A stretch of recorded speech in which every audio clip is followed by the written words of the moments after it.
श्री स्वामी समर्थ। नमस्कार, कसे आहात सर्व? मस्त ना? मस्तच राहा। आजचा दिवस तुम्हाला खूप छान सुखाचा, समाधानाचा आणि भरभराटीचा तसेच आनंदाचा जाओ हीच स्वामी महाराजांच्या चरणी प्रार्थना करते आणि आपल्या याच्या नवीन व्हिडिओला सुरुवात करते। उद्या 15 नोव्हेंबर वार शनिवार आणि या दिवशी आलेली आहे उत्पत्ती एकादशी। या उत्पत्ती एकादशीला अनन्यसाधारण असं महत्त्व दिलं जातं। बघा, महिन्यातून 2 एकादशी येतात, प्रत्येक एकादशीचं स्वतःचं असं महत्त्व वेगवेगळं असतं। तर ही उत्पत्ती एकादशी अतिशय महत्त्वाची मानली जाते, कारण भगवान श्री हरी विष्णू 4 महिन्याच्या निद्रावस्थेतून बाहेर आल्यानंतर सगळ्यात पहिल्यांदा येणारी एकादशी म्हणून ही उत्पत्ती एकादशी ओळखली जाते। आता ही उत्पत्ती एकादशी किंवा उत्पन्न एकादशी हे नाव उत्पन्न मातेच्या कार्तिक एकादशीला घेतलेल्या अवतारावरून पडलेले आहे। देवीचे हे रूप आणि जगाचे पालन करते भगवान श्रीहरी विष्णू यांच्या कृपेने या तिथीला किंवा या एकादशीला केलेल्या उपासनेमुळे आपल्या हातून ज्या काही कळत नकळत अशा चुका घडलेल्या असतात, पाप झालेले असतात, तर त्यापासून आपल्याला मुक्ती मिळते। उत्पत्ती एकादशीच्या दिवशी भगवान श्री हरी विष्णू तसेच माता लक्ष्मी यांची विधिवत पूजा केली जाते। या दिवशी भगवान विष्णू यांना पंचामृताने अभिषेक घातला जातो, त्यांना खिरीचा नैवेद्य अर्पण केला जातो, तुळशीपत्र अर्पण केली जातात। यामुळे आपल्यावर त्यांची कृपा प्राप्त होते आणि आपल्या मार्गामध्ये येणारे आर्थिक अडचणी जे आहेत ते दूर होतात। तसेच बघा, तुळशी संबंधित देखील काही उपाय केले जातात। एकादशीच्या दिवशी तुळशीचे निर्जली व्रत असते, त्यामुळे आपल्याला तुळशीला पाणी अर्पण करायचं नाही, पण तुळशीजवळ आपल्याला आवर्जून एक शुद्ध गाईच्या तुपाचा दिवा लावायचा आहे। तुमच्याकडे जर शुद्ध गाईचं तूप नसेल तर तुम्ही तेलाचा दिवा लावला तरी चालेल, पण बाजारात येणारे असे डिझायनर किंवा आपण जे शोभेचे दिवे घेतो वॅक्सचे, मेणाचे, तर तसे दिवे तुम्ही अजिबात लावू नका। त्यानंतर या एकादशीच्या दिवशी आपल्याला विष्णू पूजा आपण तर करतोच, पण त्याचबरोबर समईच्या 5ही कडांना आपल्याला वाती लावून घ्यायच्या आहेत आणि त्या विष्णूंची पूजा त्या वातींनी, त्या समईनी करायची आहे। त्यांना तसेच या पंच इंद्रियांना समर्पित पूजा ही मानली जाते।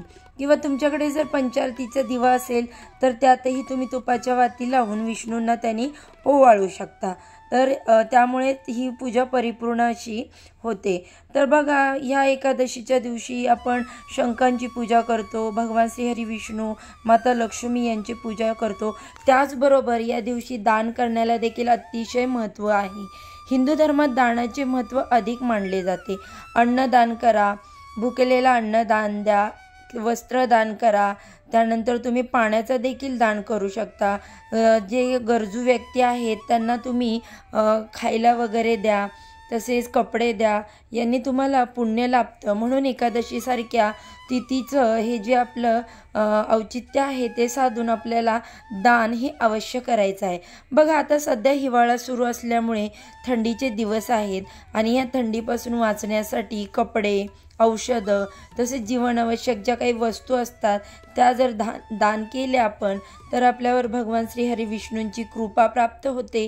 तसेच उत्पन्नाची संधी देखील आपल्याला वाढून येतात, त्याच्यामध्ये वाढ होते। बघा, आता या एकादशीच्या दिवशी आपण ह्या पूजा विधी तर करणारच आहोत, पण त्याचबरोबर एक अत्यंत महत्त्वाची अशी आपल्याला एक दिवा प्रज्वलित करायचा आहे।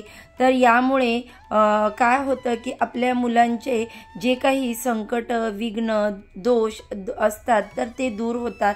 यासाठी आपल्याला उत्पत्ती एकादशीच्या दिवशी प्रत्येक आईने आपल्या मुलांसाठी इथे एक दिवा लावायचा आहे।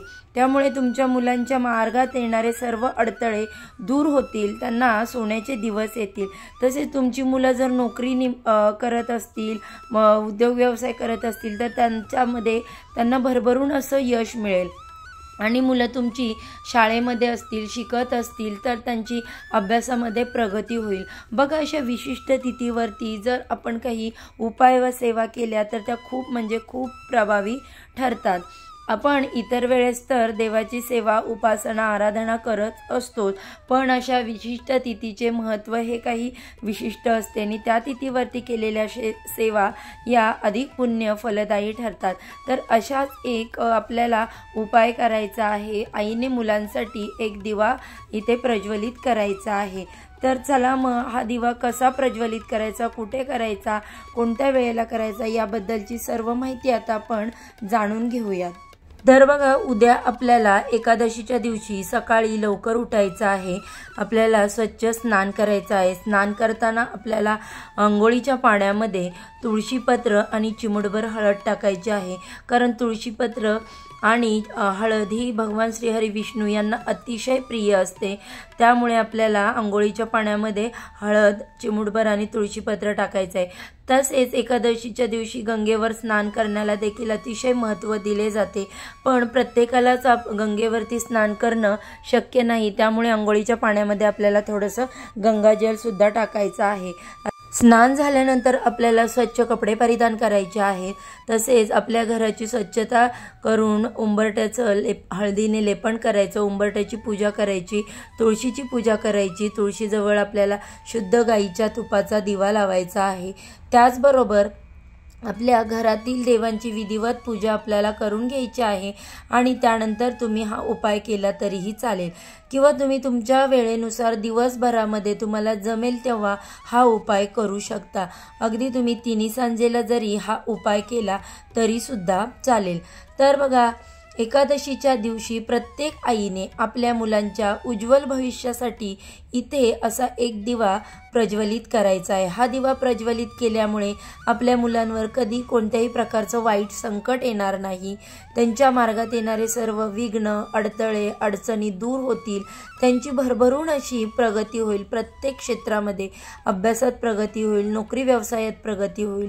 तर हा उपाय तुम्ही एकतर सकाळी करू शकता किंवा संध्याकाळी, मी मगाशीच सांगितलं तुमच्या वेळेनुसार करता येईल तुम्हाला। तर आता यासाठी आपल्याला काय करायचं, एक दिवा लागणार आहे। तर आपल्याला एक दिवा घ्यायचा आहे, मग ती तुम्ही मातीची पणती घ्या तरीही चालेल। त्या दिव्यामध्ये आपल्याला 9 लांब वाती एकत्र करून घालायच्या आहेत। लांब म्हणजे बघा, वातींचे प्रकार 2 असतात। एक लांब वात असते, त्यानंतर जी आपण तुपात फुलवात बुडवून घालतो ती एक असते। तर आपल्याला त्या घ्यायच्या नाहीत, लांब आपल्याला 9 वाती घ्यायच्या आहेत। त्या एकत्र करून त्याची एकच वात तयार करायची आणि त्या दिव्यामध्ये आपल्याला ती घालायची आहे। आता या दिव्यामध्ये आपल्याला वात घातल्यानंतर दिव्यामध्ये मोहरीचं तेल टाकायचं आहे। आता तुमच्याकडे जर मोहरीचं तेल नसेल तर तुम्ही देवासाठी वापरता तेल टाकलं तरी चालेल, पण माझ्या अनुभवानुसार तुम्हाला जमेल तर किंवा तुम्ही प्रयत्न करा मोहरीचंच तेल टाकण्याचा। आता काय करायचं आहे, तुम्हाला एक प्लेट घ्यायची आहे।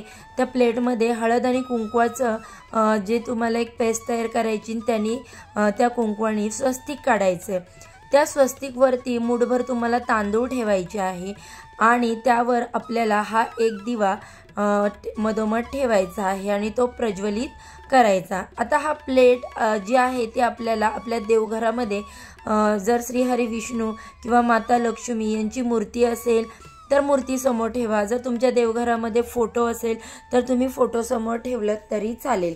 देवघरामध्ये तुम्हाला एक आसन घेऊन बसायचं आहे आणि तो दिवा प्रज्वलित करायचा। त्यानंतर देवाला आपल्याला हात जोडायचे आहेत, मनोमन प्रार्थना करायची आहे आपल्या मुलांच्या उज्ज्वल भविष्यासाठी। तसेच त्यांच्या या मार्गात येणारे सर्व अडचणी, अडथळे दूर व्हावी आणि त्यांची प्रत्येक क्षेत्रात प्रगती व्हावी अशी प्रार्थना करायची आणि आपल्याला एक छोटीशी सेवा देखील करायची आहे। तर 16 वेळा आपल्याला व्यंकटेश स्तोत्राचं पठण करायचं आहे। 16 वेळा व्यंकटेश स्तोत्राचं पठण करताना आवर्जून आपल्या मुलांना सुद्धा बाजूला बसवायचं। बघा, आता जर काही जणांना 16 वेळा हे स्तोत्राचं पठण करणं शक्य नसेल तर तुम्ही कमीत कमी 3 वेळा तरी या स्तोत्राचं पठण आवर्जून करा, पण नक्की करा। तर आपल्या मुलांना सुद्धा बाजूला बसवायचं। त्यानंतर मुलांच्या हाताने भगवान श्रीहरी विष्णूंच्या चरणावरती आपल्याला तुळशीपत्र अर्पण करायचं आहे। म्हणजेच आपल्या मुलांना तुळशीपत्र चरणावरती अर्पण करायला लावायचं आणि त्यानंतर हात जोडून मनोभावे भगवान श्रीहरी विष्णू व माता लक्ष्मी यांचं स्मरण आपल्या मुलांना करायला सांगायचं किंवा मग आपण हात जोडून देखील करायचं आहे। त्यांच्या आयुष्यामध्ये येणारी संकट, विघ्न, दोष दूर होण्याकरता प्रार्थना करायची आहे।